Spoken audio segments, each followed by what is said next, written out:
who is only driven because they did not like the outcome of a 2016 election. It is time to put people before politics. It is time to run by the rule of law. It is time to uphold that you look at evidence before you judge whether somebody is guilty. And you know what? It is time to stop putting the American public through this nightmare. How many more months will we have to investigate? How many more millions will we have to spend to prove that they are wrong and the election is over? I know they are better than this. I'm just asking that they act like it. Yes, sir. Yeah, I just wanted to see if you could, you've talked a lot about constitutional violations. Wanted to ask if you could respond specifically to what Speaker Pelosi said yesterday when she cited what she believes is a violation. I'll just quote from her Please. from the transcript. She said, "The president has admitted to asking the president of Ukraine to take actions which would benefit him politically.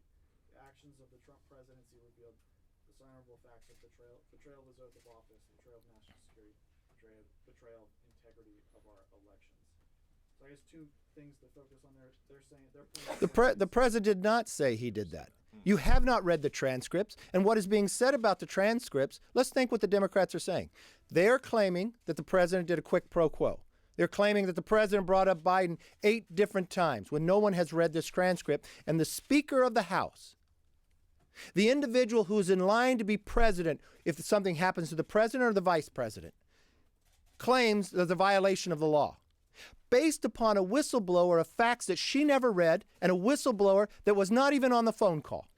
Now the president of the United States is being put in a position that no other president in the history of this country has to do, that he is going to release a transcript of a conversation with another world leader so the entire world can see it,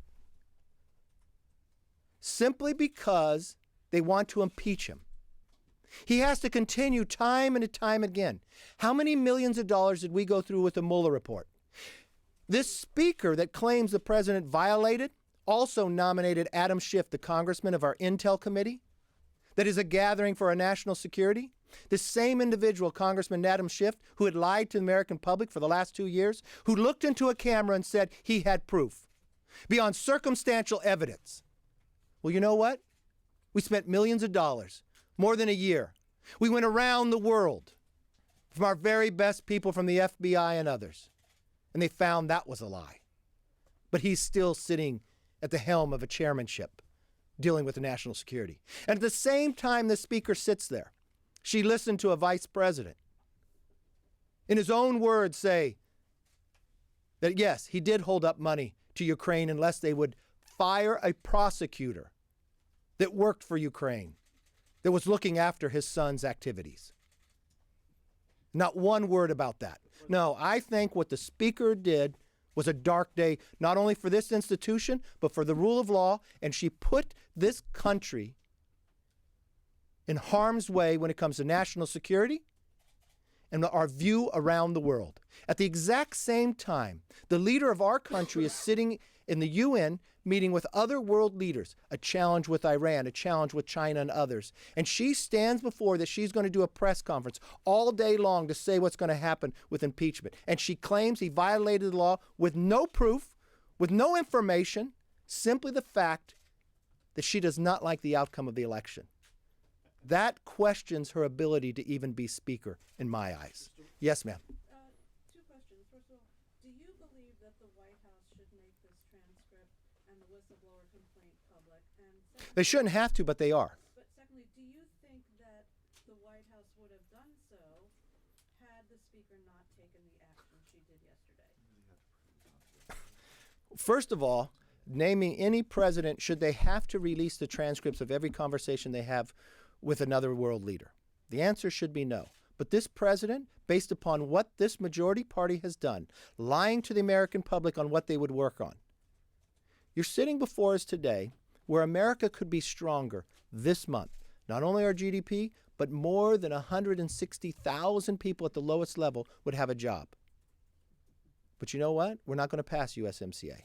We've got a crisis on the border. We got a challenge when it comes to technology. Europe is acting but as America. All that falls under the Judiciary Committee, but Nadler made a promise to his conference that he'd impeach this president. We had an IG report that looked at the DOJ. In any normal Congress, they would bring that Inspector General before that committee that has jurisdiction to see what is going on. But no, we don't have time for that. The only thing they have time for is try to change the course of a 2016 election. But you know what this president has done? He's gone beyond what any president has done before. He is now putting forth the transcript so everybody in the world can read each word that he said to another world leader. And it changes a whole different standard for us. And you know what? In the end, it will make the country less safe by the actions of this speaker. Yes. Yes, sir. How much do you think this impeachment incident is going to re-energize the Trump base in this next election? You know what? I'm not worried about energizing the Trump base. I'm worried about what it's doing to the fabric of America. I'm worried about what is it showing to the rest of the world. Just as we went through the Mueller report and the rest of the world had to watch as long as we, and it came back, and we found out that Adam Schiff lied to us, and that the president did nothing wrong. But at the end of the day, I think what the rest of the country want to know, why did it start? Why would any president in the future have to go through this? I'd want to know the answer to the origin of that, and I'd want to make sure it never happens to anybody. What I'm concerned now is the Speaker of the House changed the course of that office for the history of this country. That a body that brings legislation, a body that represents the rule of law, would change the course of what it actually means. To claim that a president had violated a law with no information, based it on a whistleblower she does not know that wasn't even on a phone call. To claim that the president did a quid pro quo and mentioned Biden's name 8 times.